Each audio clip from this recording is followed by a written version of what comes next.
Илиян Русев, или както всички го познават, Скури, тренира деца със специални потребности, напълно безплатно. В момента има възможност да прави това в басейна на спортното училище в Русе. Междувременно той учредява фондация Александър Русев. Чрез нея набира средства от дарители, за да събере необходимата сума за изграждане на водно-рехабилитационния център. Това е за рождение? О, благодаря, Баян. Децата го обожават. Моя духовен баща. Както и родителите им. И тук е ученицето. Готов си? Най-голямото вълнение за всички е срещата с басейна. Ти се доема.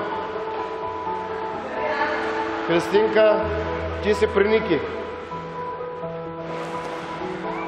Време е за тренировка. Готови?